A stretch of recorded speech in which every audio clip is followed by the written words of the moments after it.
Welcome to my vlog where I will be evaluating my coaching of one of my athletes, Lauren.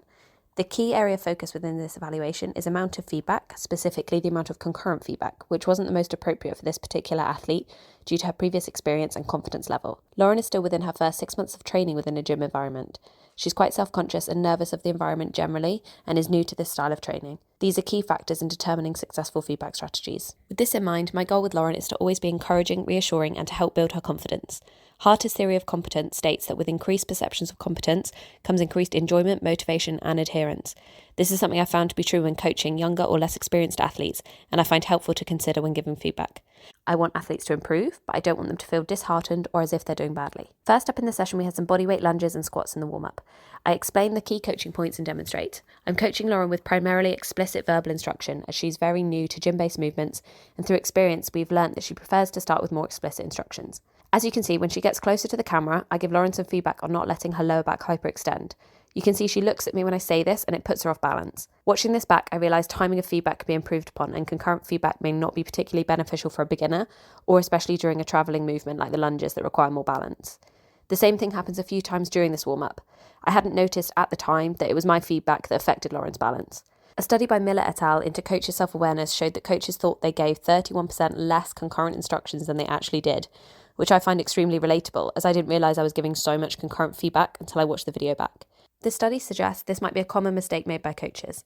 Filming sessions like this and self-evaluating can help ensure coaches make feedback decisions consciously to best suit their individual athlete. Strategies such as bandwidth feedback can be useful here, especially with more novice athletes, as it restricts the amount of feedback they will be getting to prevent overwhelming them with information and corrections, which has been shown to lead to a lower retention of skill.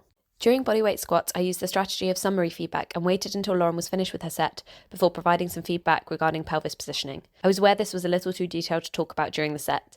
I think she then took this feedback on board more effectively as she managed to correct it in the next set, whereas with the lunges, I repeated the same concurrent feedback a few times before it was corrected. This may be due to concurrent feedback distracting an athlete's attention away from intrinsic feedback mechanisms which might be developing. This is also something I want to avoid, as using explicit instruction will also be lowering the amount of intrinsic feedback she's providing herself with. So it would be better to couple explicit instruction with perhaps more delayed or summary feedback as seen in this exercise in order to encourage intrinsic feedback development. Concurrent feedback may work more effectively with a more advanced athlete who already has developed their intrinsic feedback, as they can have the added distraction of concurrent feedback without the same drawbacks. As a coach, I need to ensure the athlete can understand and implement their feedback, and this depends on the timing of delivery, which needs to be influenced by the skill level of the individual. I noticed the same pattern of concurrent feedback during some leg swings. This seemed more effective than during the lunges, perhaps due to this task being more static and a simpler skill. It was easier to implement feedback on the go.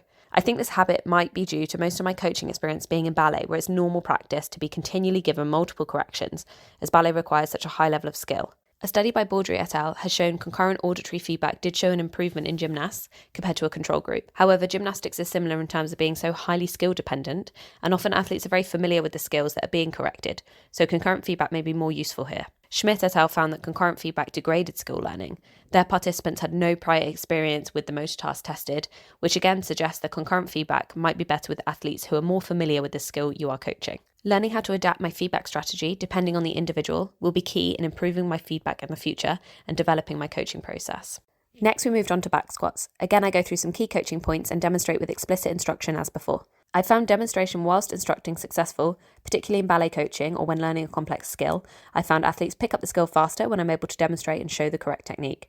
The downside to this strategy is the athlete can become too dependent on instruction and feedback and don't learn to problem solve themselves. As athletes become more familiar with the skill, I tend to adapt my feedback and instruction to become more implicit to allow them to develop their intrinsic feedback mechanisms. Lauren had a few questions regarding depth of her squat, so we spoke about that while I demonstrated. Instruction, demonstration and feedback all working as one connected process. During her first warm-up set with the bar, I again gave concurrent feedback about not letting her chest drop forwards and maintaining correct bar path. As this was just a light warm-up set, she was able to take this feedback on, but again, it could have been more beneficial to discuss this within her rest periods. At the end of this set, I then gave Lauren more feedback on keeping her heels on the ground throughout the squat and driving through the floor. On reflection, the amount of feedback here for a beginner is quite high. We have chest up, heels down, driving through the floor, which is quite a few cues to focus on when the movement is still relatively new. Again, I could have utilised a bandwidth feedback strategy to improve upon this.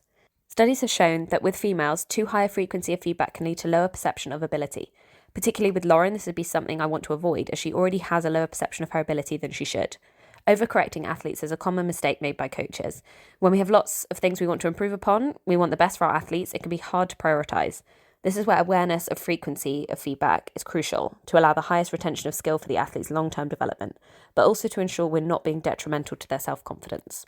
During Lauren's first working set, I gave some feedback on tempo as she was descending very quickly and I wanted more control on the eccentric part of the movement. This was important to give concurrently as she was performing 10 reps and I wanted more control in the rest of the reps. She was able to correct this feedback as it was a simple cue and the weight was still light for her. I gave lots of encouragement during this set and Lauren said afterwards she found that really positive and felt more confident when I gave the positive comments during the set. I thought this would be encouraging for her as she needs confirmation she's doing it well and doing the movement correctly. Emotional intelligence within S&C is something I'm always trying to be aware of in my coaching philosophy, particularly as I coach mostly youth, amateur and female athletes who often present with lower confidence than elite males. After Lauren's last set of squats, I gave her some feedback on breathing throughout the set. I wanted to mention it as something to work on for next time. Retrospectively, this should have waited until the next session and I should have left this feedback on a positive confirmation of ability rather than something else to work on.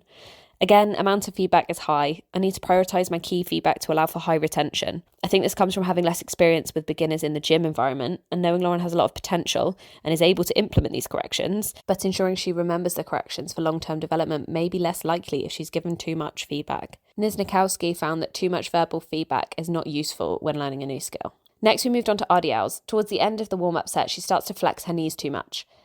I gave some external feedback and her next set was much better. This strategy of using summary feedback was successful in improving her technique on the next set.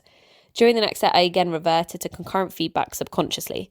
Lauren was able to correct the feedback of adjusting her top position, but again, I feel it would have been more successful for a novice to give these cues within the rest periods. We moved on to leg press and we were working on tempo to relate back to her back squats from earlier. Lauren found this helpful in reaffirming the correction from before, again showing that prioritising key feedback is helpful with retention. Lauren is used to taking these fairly light and not often challenging herself. In the next set, I raised the weight and told her it would be heavier. As you can see, she didn't think she could complete the first rep. I knew Lauren was capable and told her to try again. She then completed the 10 reps prescribed. Lauren was really happy with the set and you can see it boosted her confidence. I only gave positive feedback for this set and I think this was useful in building her self-belief. With situations like this, I believe having a strong athlete-coach relationship is imperative. If Lauren didn't trust that I knew she could perform that last set, she wouldn't have believed she could or tried again. Knowing your athlete and their capabilities and ensuring there is trust within the athlete-coach relationship is key in ensuring you get the best out of them, particularly with a less experienced athlete as they may not often know what they're capable of. Single leg glute bridges were our last lower body exercise, again demoing for Lauren first with a focus on not hyperextending the lower back as I know she can have a tendency to do this. She did do it a few times, but as mentioned during the instruction, she seemed to correct it easily and was aware of this throughout the next few sets. This preemptive feedback seemed useful in assisting the concurrent feedback. I didn't give Lauren any other feedback cues with this exercise and kept the one of focusing on the lower back positioning. I think this amount of feedback was more successful than with the back squats, for example, where I had a few corrections. She's more likely to remember this one key coaching point the next time she returns to the exercise. Onto some core stabilisation, we had dead bugs, emphasising again lower back positioning. When I saw Lauren perform these, her start position was slightly off with her knees not over her hips. Through experience, I know that often athletes have trouble feeling this placement, as I often have to show where the legs should be. This physical feedback was incredibly helpful for Lauren as she struggled to feel the right position without my input. Again, this was concurrent feedback, but as it was a bodyweight static exercise and key to the technical aspect, I think this feedback strategy worked in this instance. We then spoke about the feedback and reaffirmed the correction for the next set, which showed an improvement after the feedback and conversation. Overall, a general pattern in my timing of feedback was that I tend to opt for concurrent feedback. This has been shown to be detrimental for motor task learning, particularly in the early stages. I think this is due to ballet being my main source of coaching background, where concurrent feedback is more useful for athletes who are more familiar with complex motor tasks. This evaluation highlighted the need to be more aware of when I'm giving athletes feedback and to adjust this based on the individual, particularly their skill level and the task being performed.